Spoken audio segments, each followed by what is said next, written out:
데살로니가전서 5장 말씀 보겠습니다. 데살로니가전서 5장 18절 말씀인데 신약성경 332쪽입니다. 332쪽 5장 18절 말씀 한 절만 우리 다 같이 봉독을 하겠습니다. 범사에 감사하라. 이것이 그리스도 예수 안에서 너희를 향하신 하나님의 뜻이니라.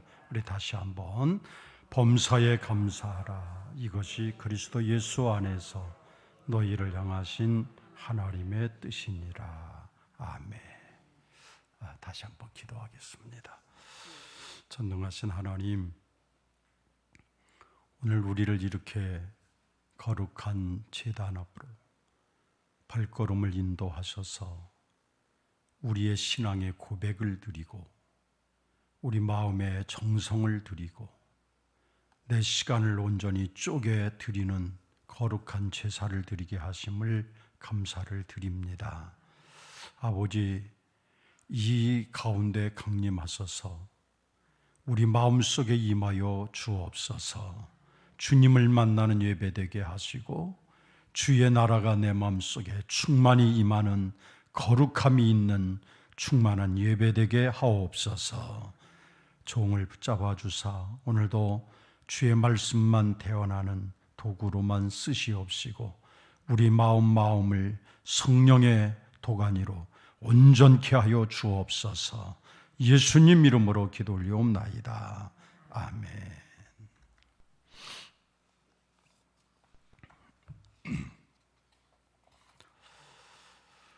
여러분들은 이 가을을 지내시면서 어떤 생각을 하고 지내시는지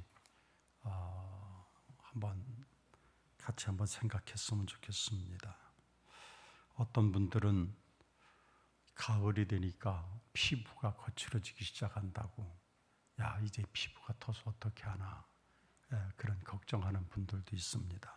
어떤 분들은 이제 날씨가 추워지니까 옷을 뭘 입어야 되나, 작년에 샀던 옷을 그대로 입어도 되나, 아니면 또 하나 사야 되나, 옷 걱정을 하시는 분들도 있어요. 아닌 게 아니라 하루하루 어디를 나가려고 하면 옷 걱정이 돼요.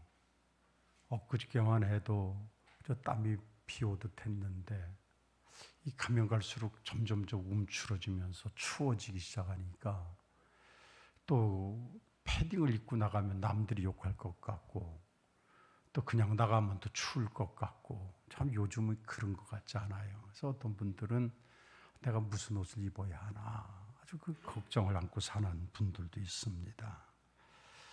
또 어떤 분들은 추위를 싫어해서 이 겨울을 어떻게 나나, 이 겨울을 어떻게 보내야 되나, 벌써부터 걱정스러운 마음으로 사시는 분들도 있습니다. 또 때로는 농사진 거에 대해서 수확하는 기쁨을 가지고 또 열매 맺는 기쁨을 가지고 살 때도 있습니다.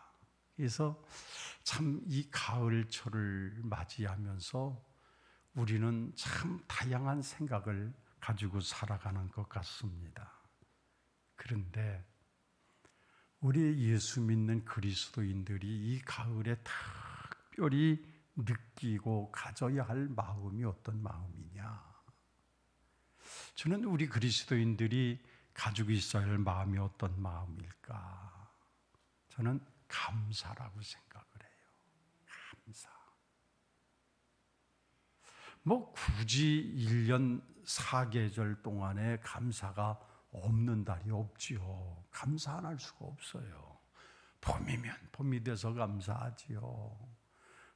여름이 되면 여름이 돼서 또 감사하잖아요. 또 첫 열매를 가지고 또 감사하게 되지요. 그리고 나서 또 가을에도 감사하고 겨울에도 얼마나 감사한지 몰라요. 감사가 있어야 되는데 특별히 우리 그리스도인들이 느껴야 할 마음은 항상 감사이지만 이 가을에 특별히 감사하는 마음을 가지고 살아야 한다, 이런 생각이 듭니다. 이 감사가 우리 중심에 있을 때, 이 감사할 줄 아는 사람이 될 때 하나님의 임재를 우리가 느끼고 살아갈 수가 있어요. 일반 세상 사시는 분들을 보면은 그분들도 감사를 하죠. 세상 사람들도 다 감사하고 사는데 그 감사가 자세히 살펴보면 아주 지극히 현실적인 감사예요. 현실적인. 누군가가 나에게 도움이 되었을 때 그때 감사가 되죠. 참 감사해요. 또 내가 누구로 말미암아 기쁨이 되었을 때 감사가 돼요. 내가 참 보기에도 만족스럽게 느껴질 때 감사가 표현되기도 해요. 그런 현실적인 감사가 세상 사람들이 하는 감사예요. 다 그래요. 그러나 반대로 고통이 다가왔을 때, 내가 이유 없이 손해를 봤다고 생각될 때, 또 내 생각과 다른 그들을 볼 때 감사하지를 못하는 거죠. 근데 성경은 뭐라고 말씀하신고 하면은 어떤 경우에도 범사에, 그러니까 범사에 감사하라 그래요. 범사에 감사하라. 이 말은 다른 말로 표현을 하면 그래도 감사하라. 그래도 감사하라. 우리 한번 따라서 해보실까요? 그래도 감사하자. 그래요. 그래도 감사하는 거예요. 저는 범사에 감사하라고 하는 말씀이 참 그게 와닿기도 하지만 그런 다른 이 해석을 해서 봤을 때 그래도 감사하라. 그래도. 다시 말하면 고통이 다가와도 감사하고 손해가 와도 감사하고 내 생각과 다를 때도 감사할 줄 아는, 이게 세상 사람들과 우리 그리스도인 차이점이에요. 성경은 한마디로 범사에 감사하라 이 말씀이죠. 또 다른 말로는 그래도 감사하라. 우리는 이 가을철을 지나면서 정말로 우리 마음속에 한번 곰곰이 생각해 보셨으면 좋겠어요. 나는 현실적으로 감사하고 살지는 않는가?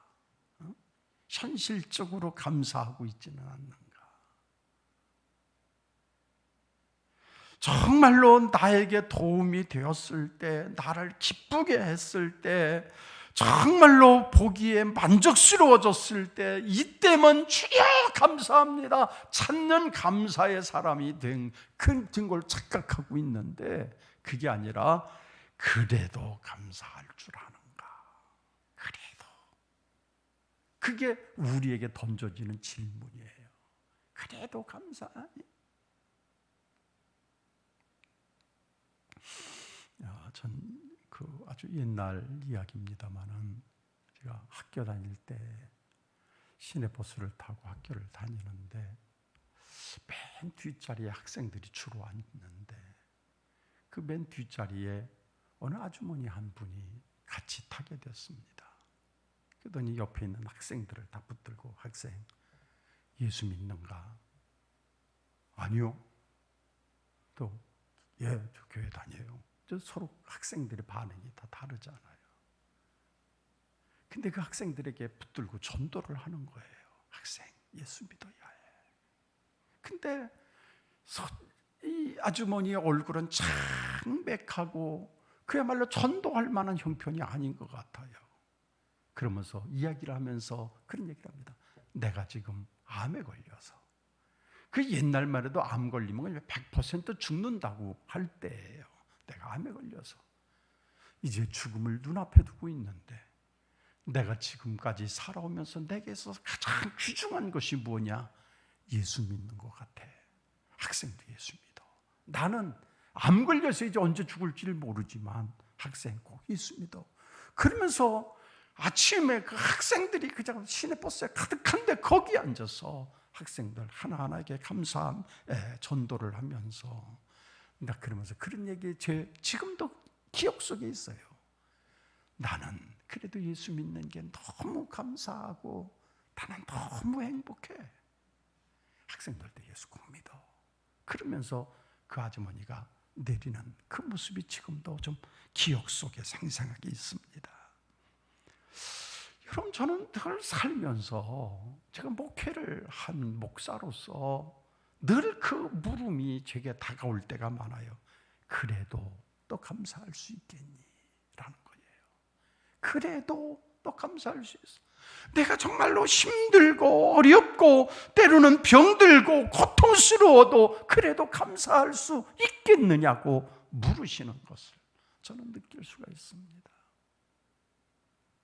여러분, 하나님께서는 우리에게 단 한마디 말씀이에요. 그저 현실적으로 조건적으로 감사하지 말고 그저 하나님 앞에 그저 범사에 감사하라. 지금까지 10개월 동안 살아오시면서 하나님이 주셨던 그 은혜를 생각하면서 감사하는 거예요. 저는 금년도에 2022년도 한 해를 이렇게 쭉 대충 보니까 금년도에 참 의료비가 많이 지출이 됐어요.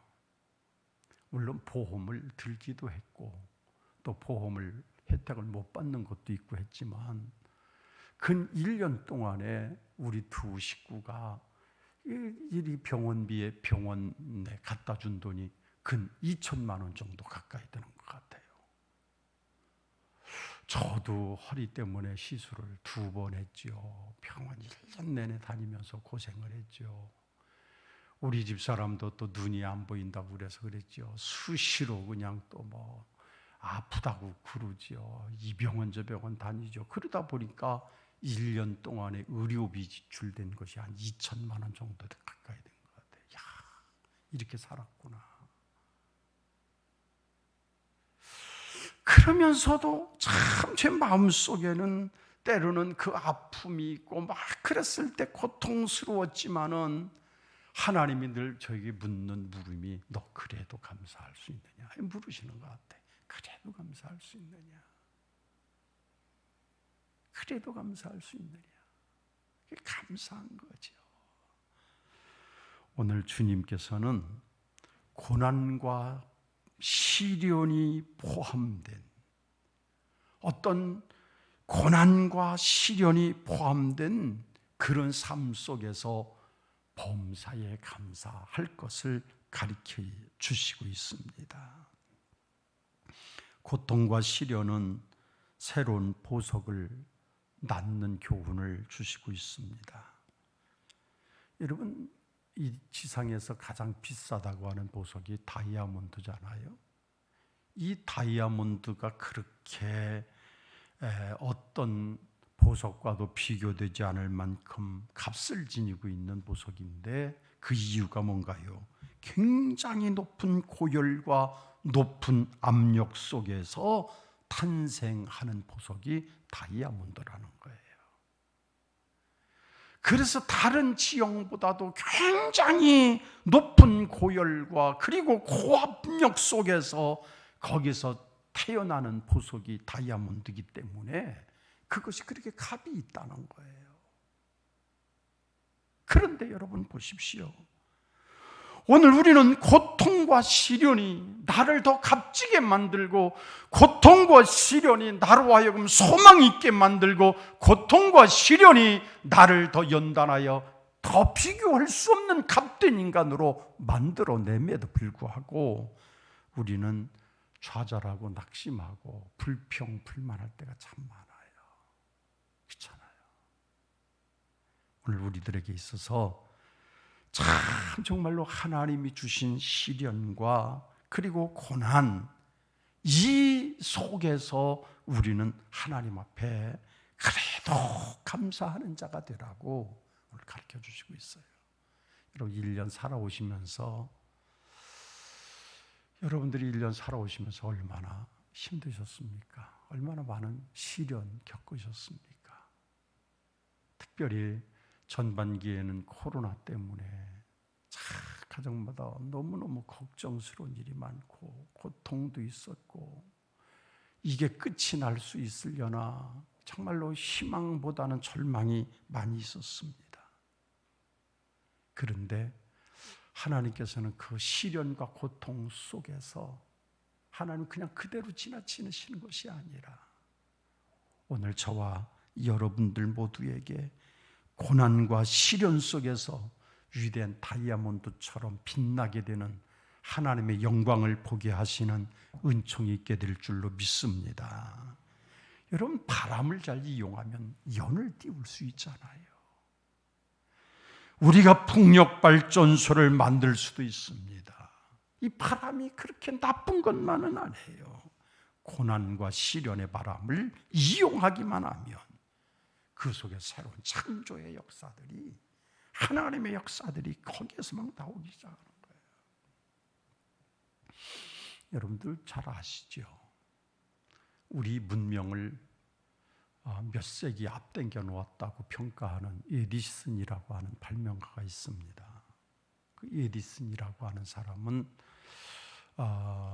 참 불행했던 사람이죠. 12살 때 이 열차의 조수가 돼서 거기서 심부름 해주고 석탄 갖다 퍼놓고 그런 일을 도맡았습니다.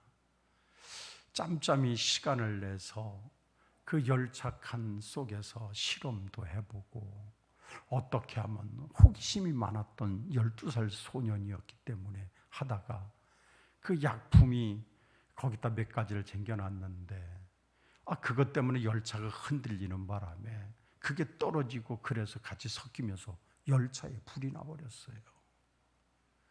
열차에 불이 나버리니까 그 열차 그 총괄하는 책임자가 오더니 이 조그만 12살 이게 조수 이놈이 이러니 얼마나 기가 막혀요. 그래서 그냥 있는 힘을 향해서 그 어린 12살 소년 에디슨을 두드려 패고 그냥 따귀를 때리고, 그러다가 따귀를 잘못 맞아서 고막이 다 나가버렸어요. 12살 때 시름시름 고막이 아프기 시작하더니 염증이 생기고, 그러더니 아예 양쪽 귀가 다 들리지를 않는 거예요.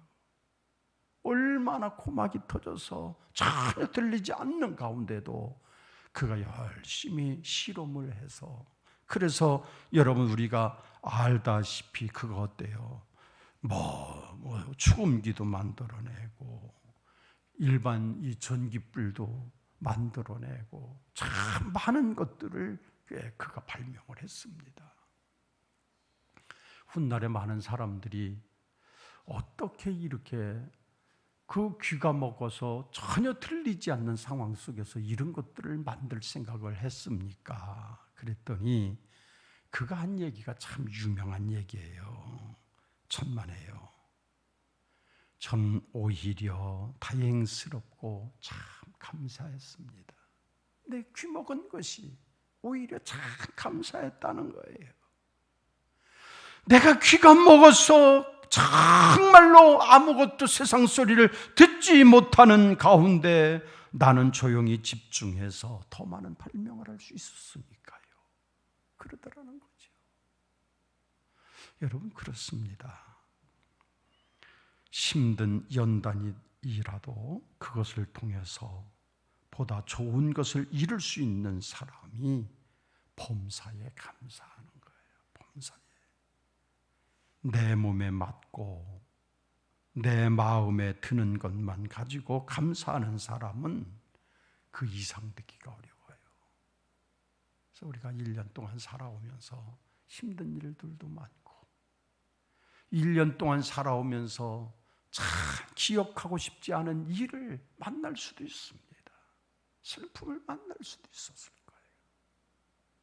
그런데 오늘 그 모든 시련과 고통과 어떤 고난의 그런 바람들이 도리어 나로 하여금 더 이상의 사람으로 나를 만들어가는 능력이 됐다고 할 때, 그래서 성경은 우리에게 너는 그래서 범사에 감사하라, 그걸 가르쳐 주시는 거예요.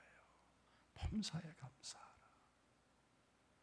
우리 삶을 항상 범사에 감사하는 삶으로 살게 되시기를 주님의 이름으로 축원합니다. 구약 성경의 유명한 다니엘 선지자를 보면은 다니엘은 아무 이유도 없이 모함을 받습니다. 다른 사람들의 시기를 받습니다.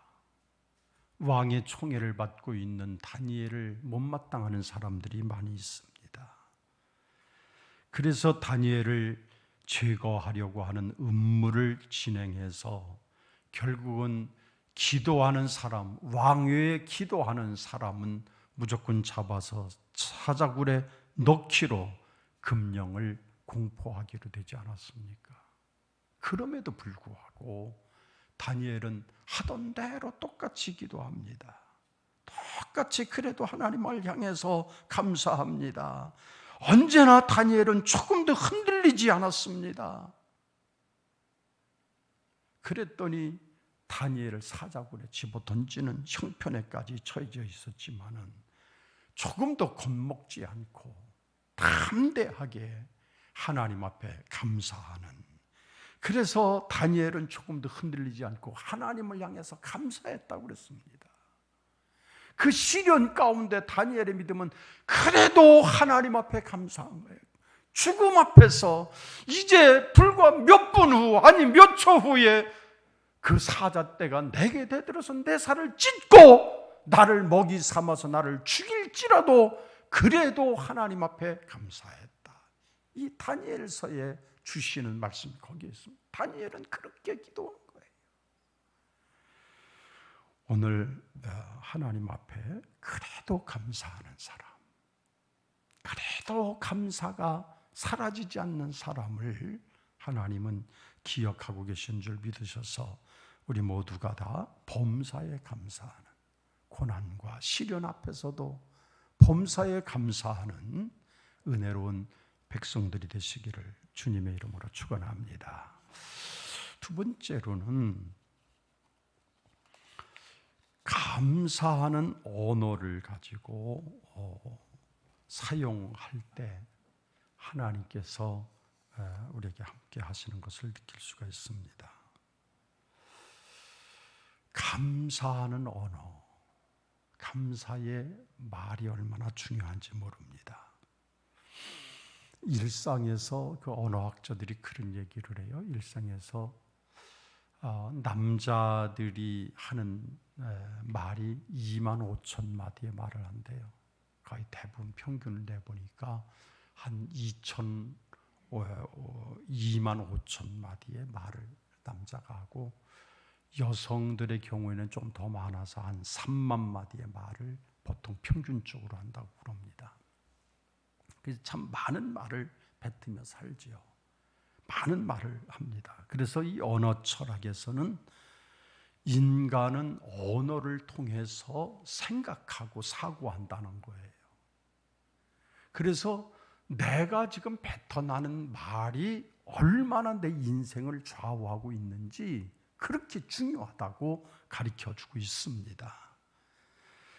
언어가 없으면 생각할 수도 없고, 생각이 없으면 행동도 이룰 수 없기 때문에 이 언어가, 사람 입에서 나오는 말이 그렇게 중요하다는 거예요.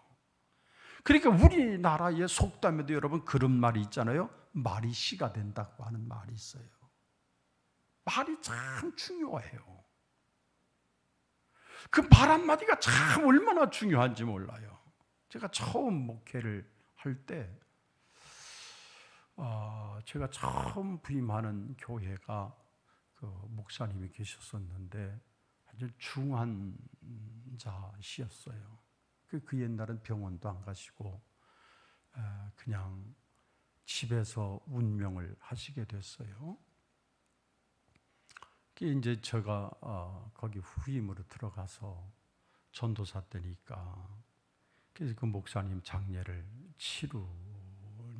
치러서 그 용인에 있는 공설 묘원이 있는데 거기에다가 저 목사님 주택을 만들어 놓고 장례를 치렀어요.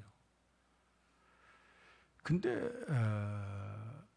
그 교회에 연세가 지긋하신 집사님인데 지금 생각하면 그렇게 연세가 한갑이 넘고 그러진 않았던 것 같은데, 그 집사님이 장례를 저를 도와서 같이 열심히 잘 하시면서 그 옆자리가 비었는데 그 옆자리 보시면서 그래요. 전도사님, 여긴 내 자리예요, 내 자리. 여긴 내 자리예요. 그러니까 다른 교회 식구들이 아유 집사님 무슨 얘기를 그렇게 하세요? 말이라도 얘기를 그렇게 하세요. 왜요? 나 이 자리에 들어가. 딱 한 달 만에 갑자기 연락이 왔어요. 큰일 났다는 거예요. 권준옥 집사님이 쓰러졌다는 거예요. 그래서 막 뛰어내려가 보니까 화장실에서 그대로 그냥 앞으로 쓰러져서 그냥 거기서 세상을 뜨신 거예요. 그래서 우리가 장례를 치르는 내내 마음이 불편했어요.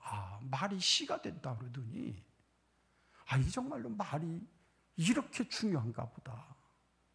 그때부터 우리 교회 조그만 교회였지만 사람들이 말을 더 조심하게 되고 그래서 말의 소중함을 알게 되고 그랬던 경험이 있습니다. 여러분 말이 그렇게 중요해요. 그냥 한마디 툭툭 뱉어내는 말일지라도 나 혼자서 뱉어내는 말이라도 그 말 한마디가 얼마나 중요한지 몰라요. 우리 옛날 이야기에 그런 얘기가 있어요. 어느 부죽간을 하는 한 사람이 있습니다. 그 옛날에는 그 부죽간을 하면은 아주 싼것이 한다고 그러잖아요. 백정돔이라고 그러잖아요. 그러니까 그 사람에게는 애든 어른이든 야 상기라 이놈아 이게 이름이에요. 그저 어린애도 아저씨 소리도 하지 않고 상기라 그렇게 하고 이게 싼 것으로 그렇게 하는 거예요. 어느 양반이 한 번 와서 고기를 달라고 하더라는 거예요. 야 상기라 이놈아 고기 좀 2근만 잘라다오. 예 알겠습니다. 그 2근을 잘라서 줬어요. 그랬더니 요만큼 되는 거예요. 그래서 막 종이에다 한잔 싸고 있는데 옆에서 어떤 사람이 어이 박서방 나 고기 좀 2근만 주시게. 예 알겠습니다. 그러니까 고기를 푹 잘라서 하는데 먼저 상기라 이놈아 하면서 고기를 달란 사람은 요만한데 박서방 고기 2근만 주시게 그러니까 그게 이만큼이 준 거예요. 배 이상이 되도록 잘라서 주면서 예 여기 잘랐습니다. 가만히 처음에 있던 사람이 그를 보고 야 이놈아 어떻게 저 사람도 2근을 샀고 나도 2근을 샀건을 너 봐라 나는 요만큼을 주고 저 사람은 내 2배가 넘는데 어떻게 된 거냐 이놈아. 그랬더니 그 간단하지요. 그 양반님께 드렸던 이 고기는 저 상길이 이놈이 준 거고요. 저분에게 한 거는 박서방이 준 고기입니다. 그러더라는 거예요. 그러니까 자기가 말을 함부로 한 것 때문에 그런 걸 보면서 말의 소중함을 깨달았다는 거지요. 여러분 참 말 한마디가 얼마나 중요한지 모릅니다. 그래서 우리 기독교의 성인인 어거스틴이라고 하는 사람은 그 얘기를 해요. 당신이 어떤 사람인가를 알기를 원한다면 당신이 쓰는 언어를 살펴봐라는 거예요. 내가 지금 사용하고 있는 언어를 살펴보면 내가 어떤 사람인가를 알 수 있다는 거예요. 저는 참 굉장히 공감을 해요. 내가 사용하고 있는 언어를 통해서 내가 어떤 사람인가를 깨닫게 된다는 말입니다. 감사하는 언어는 창조적 언어고 거기에는 감사하는 언어 속에는 무에서 유를 만들어내는 창조의 능력이 있는 거예요. 그래서 성경에는 누누이 우리에게 있어서 우리의 입술에서 표현하는 기도조차도 감사하는 기도를 하라는 거예요. 간구하는 기도보다는 하나님 앞에 감사하라는 거예요. 느헤미야서 11장 말씀 보니까 아삽의 증손 삽디의 손자 미가의 아들 mat단이라고 하는 mat단야가 나오는데 mat단야는 그렇게 얘기를 합니다. 그는 기도할 때 감사하는 말씀을 인도하는 어른이 됐다. 그는 기도할 때에 감사하는 언어로 인도하는 어른이 됐다는 거예요. 감사가 있는 언어가 됐다는 거예요. 우리가 잘 아는 대로 빌립보서 4장 6절에 보니까 아무것도 염려하지 말고 오직 모든 일에 기도와 간구로 너의 구할 것을 감사함으로 하나님께 하리라는 거예요. 감사함으로. 감사가 빠져있는 기도가 우리에게 가르쳐 주시는 거예요. 감사가 있는 기도예요. 골로새서 1장에도 말합니다. 우리가 너희를 위하여 기도할 때 하나님 곧 우리 주 예수 그리스도 아버지께 감사하노라. 감사가 있어요. 골로새 4장의 기도를 항상 힘쓰고 기도에 감사함으로 깨어있어라. 여러분, 기도조차도 감사함으로 하는 거예요. 우리의 평상시 언어가 감사하자는 거예요. 감사하라는 거예요. 우리 마음속에 또 우리 입술에 감사가 얼마나 담겨 있는지 한번 여러분 살펴보세요. 그저 범사에 감사하다고, 하나님의 은혜가 감사하다고. 연세가 들으신 분들은 레위 사람 마따냐처럼 기도할 때 감사하는 말씀을 인도하는 어른이 됐다고 하듯이 정말로 내 입술에 그런 마음으로 하나님 앞에 그저 기도할 때도 감사함으로, 모든 범사에 감사함으로, 이것이 하나님의 뜻이고 이것이 우리로 하여금 창조적 생명을 나타내는 은혜가 되기 때문에 이렇게 감사하라는 거예요. 감사하라. 사랑하는 여러분, 우리 입에서 원망하는 말을 많이 합니까? 감사하는 말을 많이 하십니까? 또 짜증내는 말을 많이 하십니까? 아니면 여러분 기뻐하는 말씀을 많이 하십니까? 원망과 불평하는 말, 그리고 감사하고 기뻐하는 말을 많이 하시는, 어떤 말을 많이 하시는지 여러분 어거스틴의 이야기를 통해서도 한번 살펴보십시오. 내가 어떤 사람인가를 알고 싶거든 당신이 쓰는 말이 어떤 말인가를 살펴보라는 거예요. 내 말의 입을 우리는 잘 다스려서 감사하는 언어로 인해서 감사가 살아있는 우리 모두가 되셔서 하나님의 기쁨이 되는 우리 모두가 되기를 주님의 이름으로 축원합니다. 마지막 하나 말씀을 드리고 이제 말씀 마칠게요.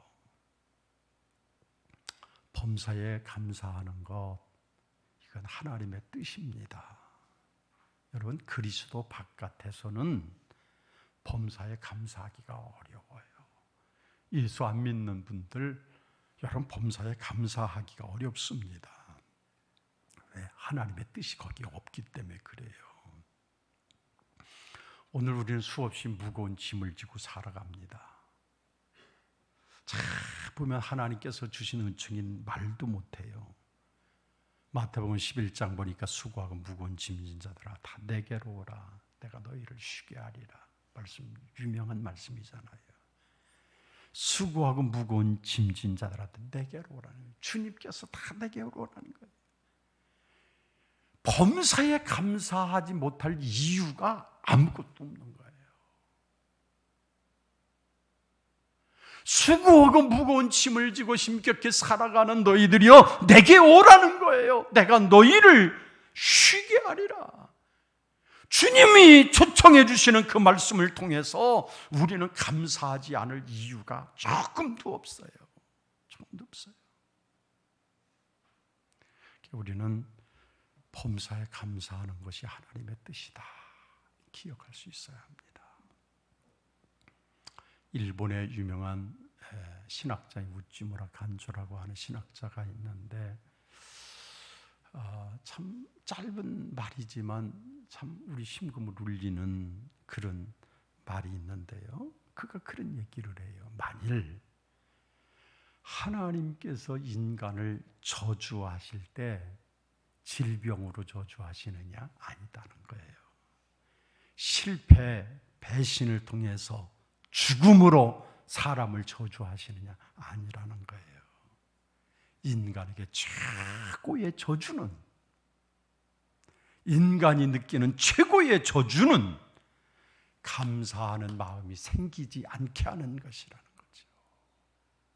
감사하지, 감사하는 마음이 생기지 않는 메마른 마음, 그 마음이 저주받은 마음이다.